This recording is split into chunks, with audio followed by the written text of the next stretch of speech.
لا تحسبن الذين يفرحون بما آتوا ويحبون أن يحمدوا بما لم يفعلوا فلا تحسبنهم بمفازة من العذاب ولهم عذاب أليم۔ یہ گمان نہ کرو، لا تحسبن الذين يفرحون، وہ لوگ کی جو لوگ کی یہ حرکتیں کر رہے ہیں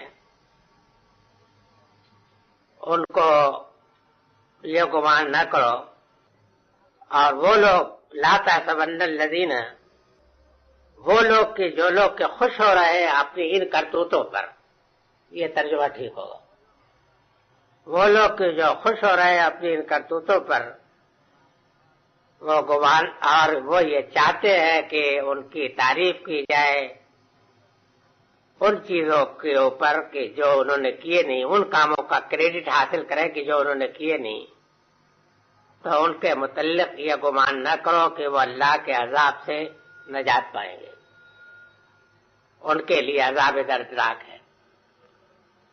مطلب یہ ہے کہ یہ اہل کتاب جو ہے جن کاموں کے کرنے کے ذمہ دار بنائے گئے تھے انہوں نے ان کے تو بالکل الٹے کام کیے ہیں، لیکن چاہتے ہیں کہ ان کا کریڈٹ انہیں ملے، وہ دنیا میں بھی سمجھے جائے کہ وہ کارنامے انہوں نے کیے، اور آخرت میں بھی وہ متوقع ہے اس بات کے کہ اللہ تعالیٰ نے ان کو جو اجر کے وعدے کیے تھے ان کاموں کے کرنے پر ان تمام کاموں کا اجر ان کو ملے گا، یہ دعویٰ کر۔ تو فرمایا کہ یہ جو کچھ کر رہے ہیں اور اس کے باوجود یہ چاہتے ہیں کہ ان کو ان کے ان کاموں کا کہ جن کاموں کو کیا نہیں ان کا بھی کریڈٹ ملے، تو ان کے متعلق یہ نہ گمان کرو کہ وہ اللہ کے عذاب سے نجات پانے والے ہیں، بلکہ ان کے لیے عذاب دردناک ہوگا۔ یہ واقعہ ہے کہ یہ غلط فہمی امتوں کو پہلے بھی لاحق ہوئی اور آج بھی لاحق ہے۔ ہم لوگ بھی چاہتے ہیں کہ ہم کو ان کاموں کا کریڈٹ ملے کہ جو کام ہم نے کیے نہیں۔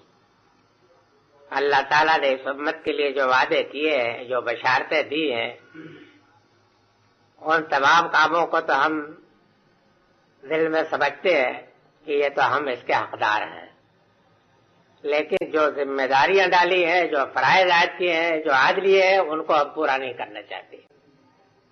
اسی بیماری میں یہود بھی مبتلا ہوئے اور اسی بیماری میں نصارہ بھی مبتلا ہوئی اور اسی بیماری میں اب ہم اور آپ بھی مبتلا ہیں کہ ہم ان کاموں کا کریڈٹ لینا چاہتے ہیں کہ جو کام ہم کر نہیں پائے اور نہ کر پا رہے ہیں۔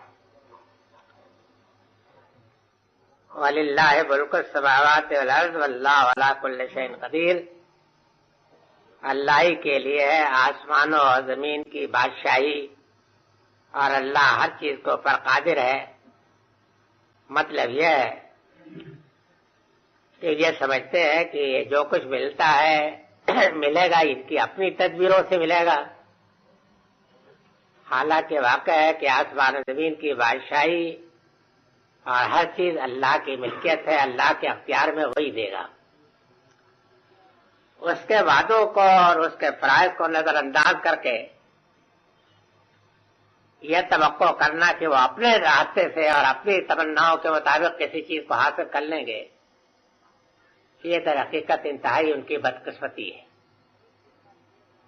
صحیح طریقہ تو یہ تھا کہ اللہ تعالیٰ نے جو طریقہ بتایا تھا اس طریقے کو اختیار کرتے، اس میں جو مشکلیں پیش آتی ان کا مقابلہ کرتے، عزیمت کے ساتھ اور استقامت کے ساتھ اللہ کے راستے پر قائم رہتے، تو وہ دیکھتے کہ مخالف حالات کے باوجود بھی اللہ تعالیٰ ان کے لیے کس طریقے سے اپنی فتوحات کے دروازے کھولتا ہے، یہ ہوتا ہے۔ لیکن ان لوگوں کا حال یہ ہے کہ یہ چاہتے ہیں کہ ان کو کریڈٹ تو ہر چیز کا ملے اور کرنا کچھ نہ پڑے، قربانی کوئی نہ دینی پڑے۔ ان فی خلق السماوات والارض واختلاف اللیل والنہار لآیات لأولی الالباب، بے شک آسمان اور زمین کی خلقت میں اور رات اور دن کی آمد و شد میں بہت سی نشانیاں اہل عقل کے لیے الذین یذکرون اللہ قیاما وقعودا وعلی جنوبہم ویتفکرون فی خلق السماوات والارض ربنا ما خلقت ھذا باطلا سبحانک فقنا عذاب النار. ان لوگوں کے لیے کہ جو اللہ کو یاد رکھتے ہیں، اٹھتے بیٹھتے اور اپنے پہلوؤں پر اور غور کرتے رہتے ہیں آسمانوں اور زمین میں، اور ان کی یہ دعا ہوتی ہے کہ اے رب تو نے دنیا کی کو باطل نہیں پیدا کیا ہے تو پاک ہے اس بات سے کہ کوئی باطل کام کرے تو ہم کو عذاب دوزخ سے بچا.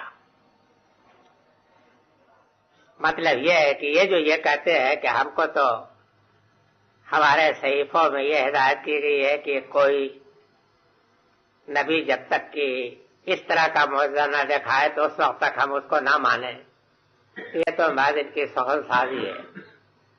باقی رہ گیا کہ جہاں تک کہ دلائل کا تعلق ہے، ان باتوں کے دلائل کا تعلق ہے جن کی یہ نبی دعوت دے رہے ہیں، تو ان دلائل کی کوئی کمی نہیں. آسمان زمین کے ایک ایک چیز ان دلیلوں کی سے معمور ہے.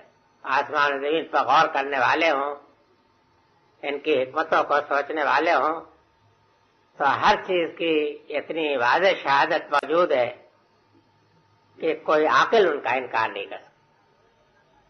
انکار وہ لوگ جو لوگ کرتے ہیں وہ در حقیقت عقل کے نہیں بلکہ اپنے نفس کی پیروی کرتے ہیں. سوچتے سمجھتے نہیں بلکہ اپنی خواہشوں کے پیچھے چلنا چاہتے ہیں. وہ حق کو ماننے کے بجائے اپنے نفس کے غلام بنے ہوئے ہیں. اگر غور کرنے والے ہوں تو ان کے لیے قدم قدم کے اوپر نشانیاں ہیں.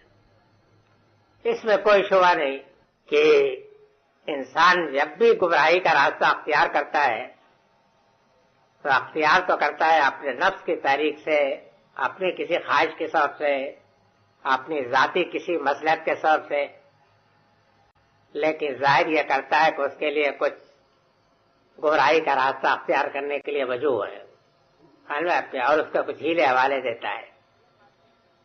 لیکن یہ باتیں کہ جو اللہ تعالیٰ اپنی کتاب میں بتا رہا ہے اور جو یہ پیغمبر جس کی دعوت دے رہے ہیں، تو اس دعوت کی شہادت تو آسمان زمین کی ہر چیز دے رہی ہے. سمجھ گیا؟ یہ خدا کی طرف دعوت دے رہے، اس کی توحید کی طرف دعوت دے رہے، روز آخرت کی طرف دعوت دے رہے، نیکی اور تقویٰ کی زندگی اختیار کرنے کی طرف دعوت دے رہے. تو ان چیزوں کی دعوت کے لیے کسی خارجی شہادت کی ضرورت نہیں ہے. خلوہ کے آسمان زمین کی ایک ایک چیز کو پکار رہی ہے. سمجھ گیا؟ کسی معجزے کے دکھانے کی ضرورت نہیں ہے. الذین یذکرون اللہ قیاما وقعودا وعلی جنوبہم ویتفکرون، یہ لآیات لأولی الالباب کی تشریح ہے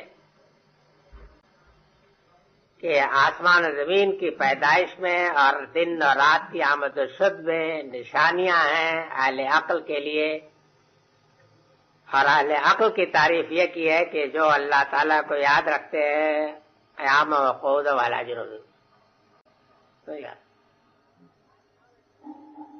آسمان و زمین کی جو نشانیاں ہیں یہاں اجمال کے ساتھ ذکر کیا، لیکن پورے قرآن مجید میں آپ کو معلوم ہے کہ توحید پر، قیامت پر، جزا و سزا کے اوپر، ہر چیز کے اوپر آسمان و زمین کی نشانیوں سے دلیل لائے نا، آفاق کے نشانیوں سے زمین. تو انہیں چیزوں کا حوالہ دیا ہے کہ ان چیزوں کے اندر نشانیاں ہیں، لیکن یہ نشانیاں کن لوگوں کے لیے ہیں؟ اہل عقل کے لیے. عقل سے جو لوگ کام لے گئے ان کے لیے نشانیاں ہیں. جو لوگ عقل سے کام نہیں لیں گے، اپنے خواہشوں کے پیچھے چلنا چاہیں گے، تو ان کے لیے واقع ہے کہ عالم پورا تاریخ ہے. اس سے یہ معلوم ہوا کہ اصلی چیز جو یہ ہے کہ آدمی اپنی عقل سے کام لینے کے لیے تیار ہو. یہ بات یاد رکھیے کہ عقل سے کام لینے کی دعوت تو اسی وقت دی جائے گی نا کہ جب کہ عقل اس میدان میں کام کر سکتی ہو، اس میں وہ دلائل موجود ہو، تبھی تو دعوت دی جائے گی نا. تو فرمایا کہ اصلی چیز یہ ہے کہ عقل سے کام نہیں لینا چاہتے. جب عقل سے کام نہیں لیتے ہیں تو کیا مطلب ہے؟ اس کا مطلب یہ ہے کہ وہ اپنی خواہشوں کے پیچھے چلنا چاہتے ہیں،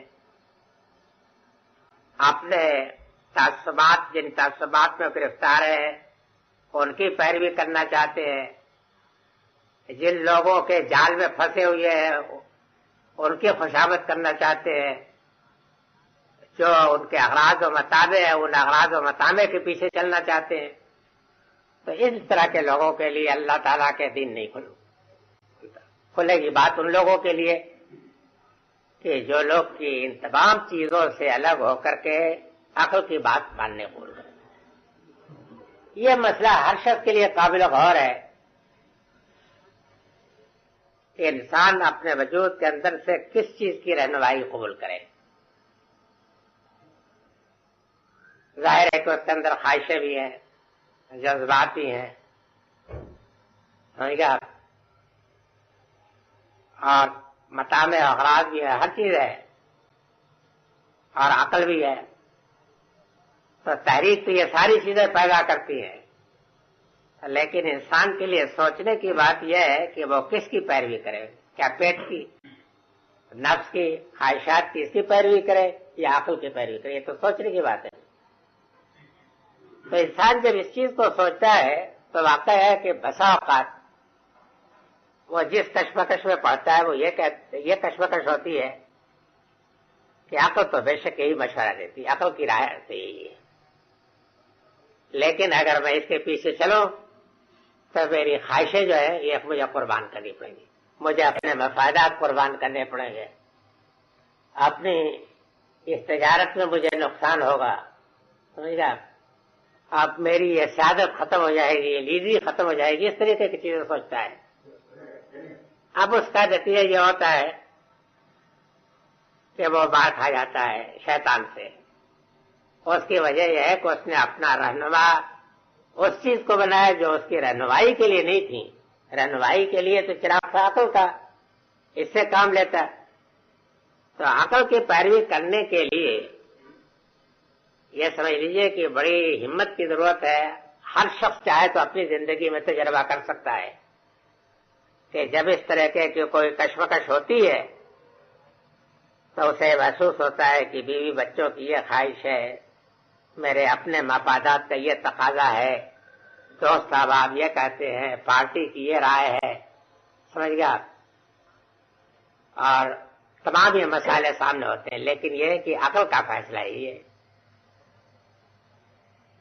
تب وہ اس کشمکش میں اگر بڑی ہمت والا آدمی ہوتا ہے تب تو یہ کہتا ہے کہ چاہے کچھ ہو، میں اپنے مشورے کے لیے جو اللہ تعالیٰ نے دی ہے، عقل دی ہے، تو اس کے مشورے پر مجھے چلنا چاہیے. پیٹ کو تو مشورے کے لیے نہیں اللہ تعالیٰ نے بنایا تھا، پیٹ کو تو کھانا ہضم کرنے کے لیے بنایا تھا، سمجھ گیا. باقی رہ گیا کہ یہ فیصلہ کرنا کہ کیا حرام ہے اور کیا حلال ہے، اس کے لیے تو اللہ تعالیٰ نے عقل دی تھی، تو اس کے فیصلے پہ چلنا چاہیے.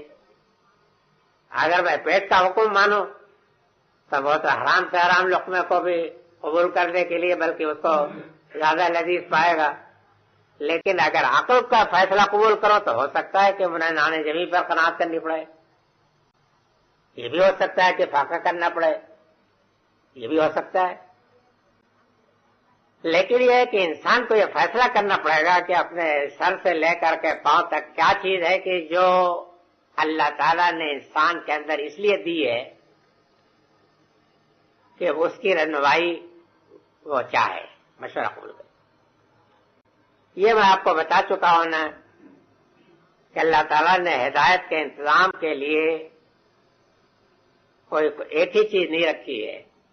عقل سب سے پہلے، فطرت اس کے ساتھ ساتھ لگی ہوئی ہے، سمجھ گیا، اور شریعت اس کے مزید اوپر. یہ تین چیزیں ہیں نا.